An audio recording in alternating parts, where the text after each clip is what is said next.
Queridos, vamos ler Amós capítulo 8, do versos 11 ao 13, que diz assim: Eis que vem dias, diz o Senhor Deus, em que enviarei fome sobre a terra, não fome de pão, nem sede de água, mas de ouvir as palavras do Senhor. Irão errantes de um mar até outro mar, e do norte até o oriente, correrão por toda parte buscando a palavra do Senhor, mas não a acharão. Naquele dia, as virgens formosas e os jovens desmaiarão de sede. Queridos, terremoto não é coisa dos dias atuais, mas é tão antigo que o profeta Amós revela-nos que sobreviveu a um terremoto. São palavras deles. Observe aqui as palavras de Amós, que estava entre os pastores de Tecoa, as quais viu a respeito de Israel nos dias de Uzias, rei de Judá, e nos dias de Jeroboão, filho de Joás, rei de Israel, 2 anos antes do terremoto. E o profeta Amós viveu no 8º século antes de Cristo, morrendo no ano 745 antes de Cristo. Os arqueólogos renomados comprovaram que, de fato, esse terremoto aconteceu num templo filisteu em Gate. Um deles, o doutor Arenmeyer, que fez escavações na região, encontrou um muro de 20 metros de comprimento que parece ter sido movido lateralmente por cerca de 2 metros. Ele escreveu: depois de discutir isso com os sismólogos, foi acordado que este fato poderia ter sido causado apenas por um terremoto, provavelmente um bem forte, cerca de 8 graus na escala de Richter. Com base na declaração, o evento pode ser situado para o início ou meado do século VIII, ele escreveu. O arqueólogo cita também o texto de Isaías 6,4. E as bases dos limiares moveram-se à voz do que clamava, e a casa se enchia de fumaça. Nas redes sociais, o que muitas pessoas não são hoje, afirmam ser, um profeta, era exatamente o contrário com Amós. Ele dizia não ser profeta profissional, diz ser ele um pastor de ovelha de Judá, mas que foi enviado por Deus para a nação de Israel durante o reinado próspero de Jeroboão II, sendo verdadeiro e usando de humildade. Ele disse que não era profeta, era um boieiro, cuidava de bois e colhia sicômoros, na verdade uma espécie de figo, menor do que o que nós conhecemos. Depois de apresentar a sua profissão, ele reconhece: mas o Senhor me tirou de após o gado, e o Senhor me disse: vai e profetiza ao meu povo de Israel. Ora, pois, ouve a palavra do Senhor. Tu dizes: não profetizará contra Israel, nem falarás contra a casa de Isaque. Portanto, assim diz o Senhor. Capítulo 7, do versos 14 ao 17. Do Senhor recebeu esta sublime missão: ser profeta, verdadeiro profeta. É dele uma verdadeira sentença às gerações futuras. Vamos ler o capítulo 8, do versos 11 ao 13. Eis que vem dia, diz o Senhor Deus, em que enviarei fome sobre a terra, não fome de pão, nem sede de água, mas de ouvir as palavras do Senhor. Irão errante de um mar até outro mar, e do norte até o oriente, correrão por toda parte, buscando a palavra de Deus, mas não a acharão. Naquele dia as virgens formosas e os jovens desmaiarão de sede. O profeta Amós viu um dia no qual um terrível desastre afligiria a terra, uma verdadeira calamidade pública. Essa catástrofe não seria um terremoto, nem tsunami ou uma grande inundação, mas uma desoladora fome que mataria jovens e velhos, ricos e pobres. Porém, o profeta predisse, que a escassez não seria de pão para comer, nem água para beber, mas pior ainda, uma carência de ouvir a palavra de Deus. Esta é a pior de todas as fomes, porque, como o profeta disse, queridos, e o próprio Senhor Jesus Cristo disse, um dia ele disse, nem só de pão viverá o homem, mas de toda palavra que procede da boca de Deus. A consequência da palavra de Deus é morte espiritual.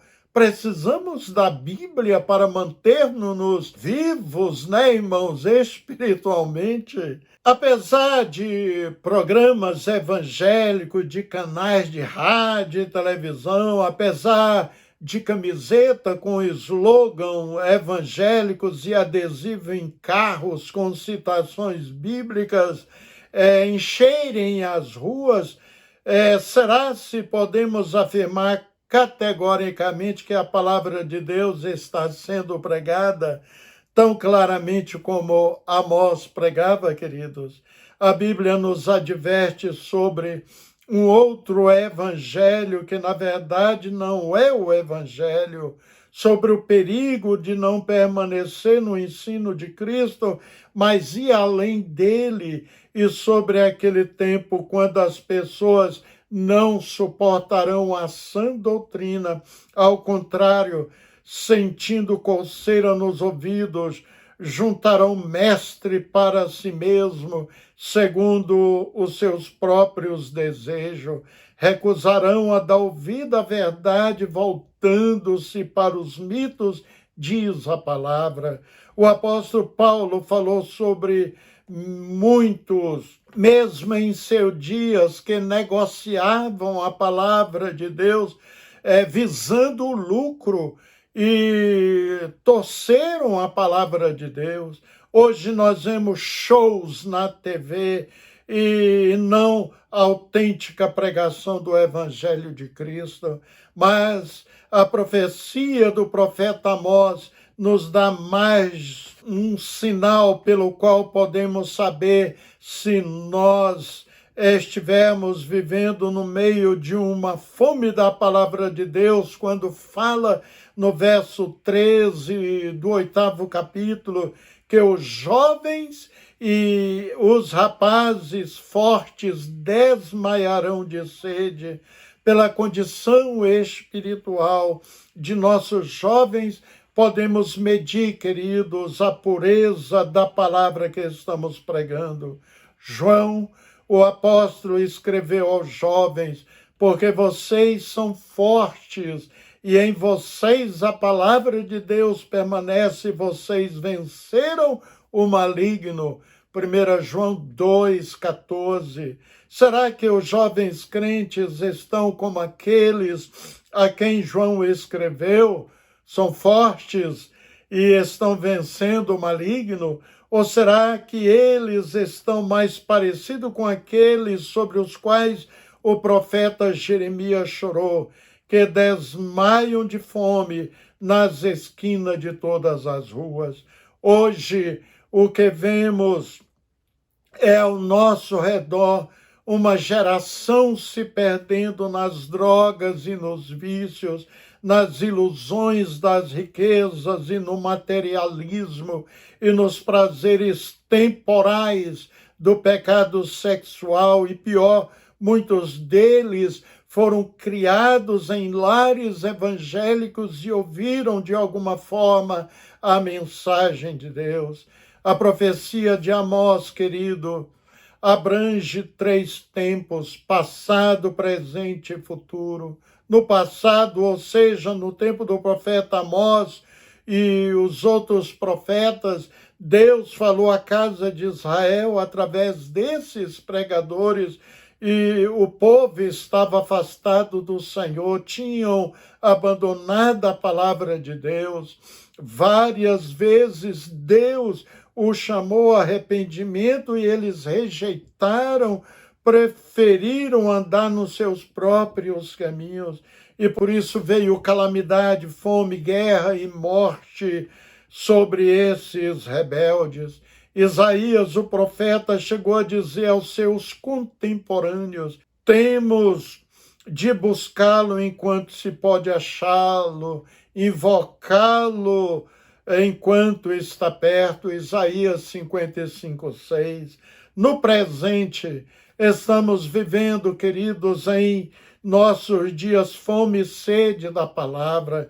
Pessoas estão até dentro de lugares com nome escrito lá fora, igreja, mas ali não encontram a palavra, só falam em prosperidade na terra, riquezas na terra, bens materiais, saúde física e nada para o espírito.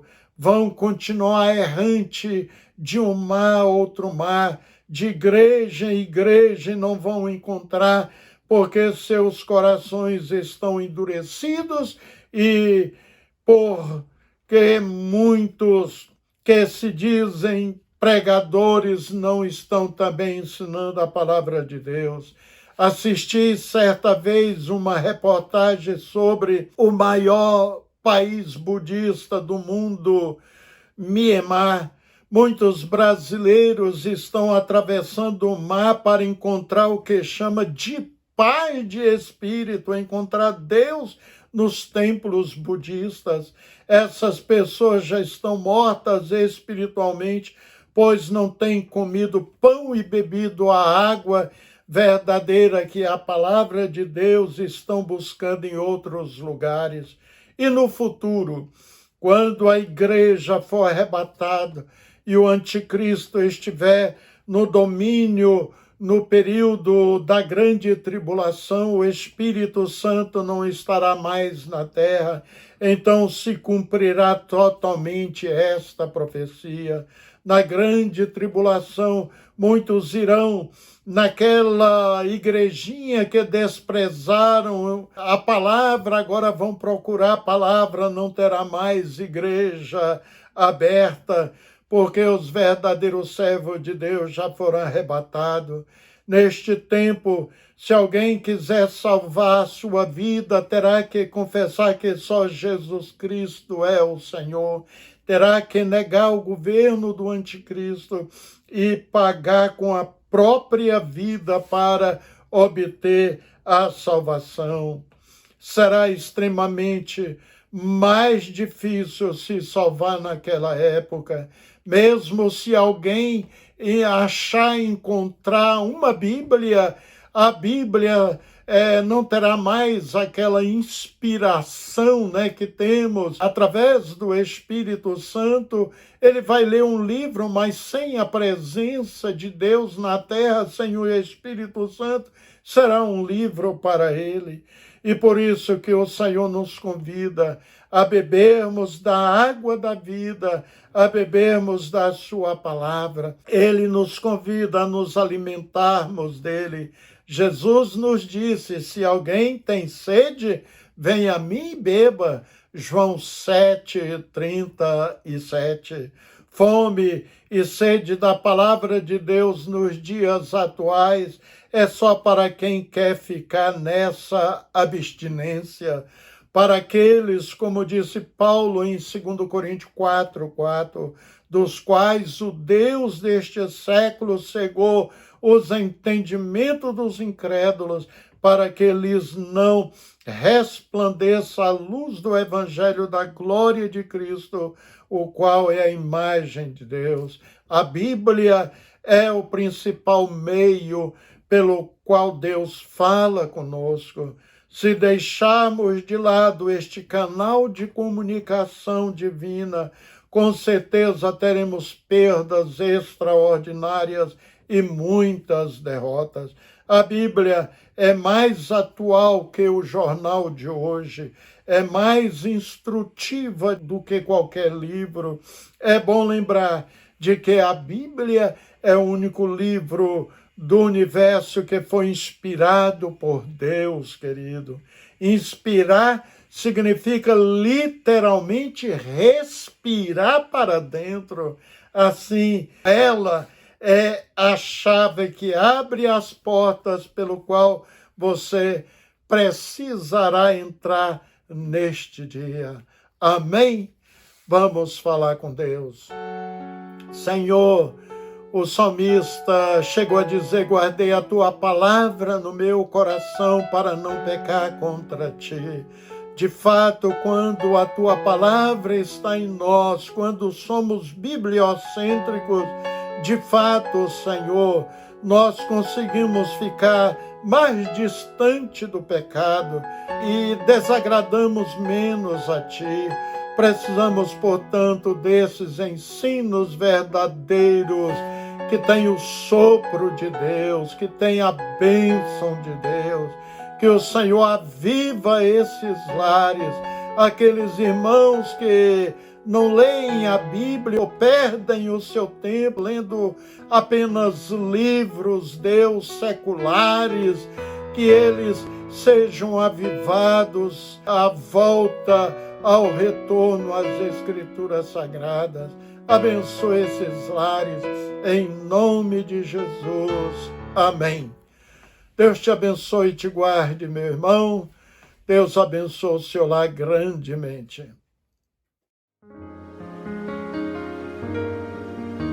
A tua palavra escondi,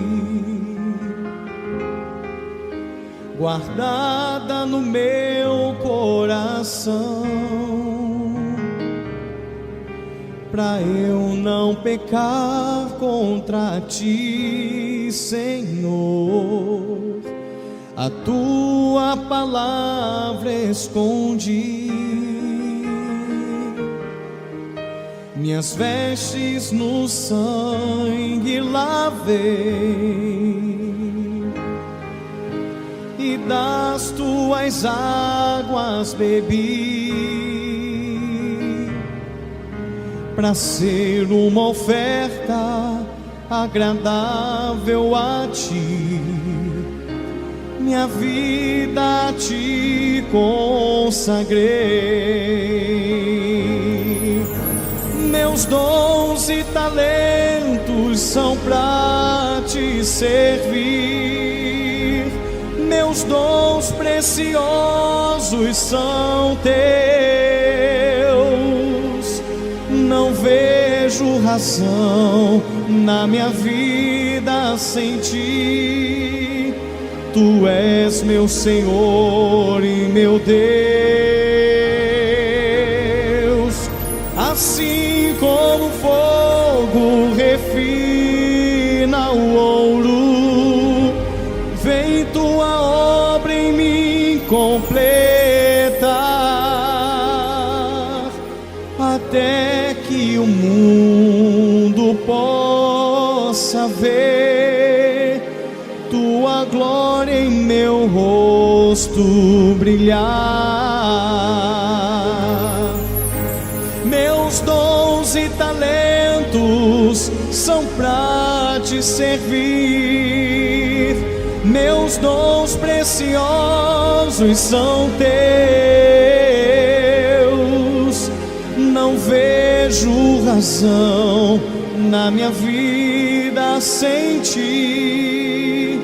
Tu és meu Senhor e meu Deus. Assim como o fogo refina o ouro, vem tua obra em mim completar, até que o mundo possa ver tua glória em meu rosto brilhar. A tua palavra escondi, guardada no meu coração, pra eu não pecar contra ti, Senhor. A tua palavra escondi, minhas vestes no sangue lavei, e das tuas águas bebi, para ser uma oferta agradável a ti. Minha vida a ti consagrei. Meus dons e talentos são pra te servir. Meus dons preciosos são teus. Não vejo razão na minha vida sem ti. Tu és meu Senhor e meu Deus. Assim como o fogo refina o ouro, vem tua obra em mim completar, até que o mundo possa ver tua glória em meu rosto brilhar. Meus dons e talentos são pra te servir. Meus dons preciosos são teus. Não vejo razão na minha vida sem ti. Tu és meu Senhor e meu Deus. Assim como o fogo refina o ouro, vem tua obra em mim completar, até que o mundo possa ver tua glória em meu rosto brilhar, até que o mundo possa ver tua glória em meu rosto brilhar.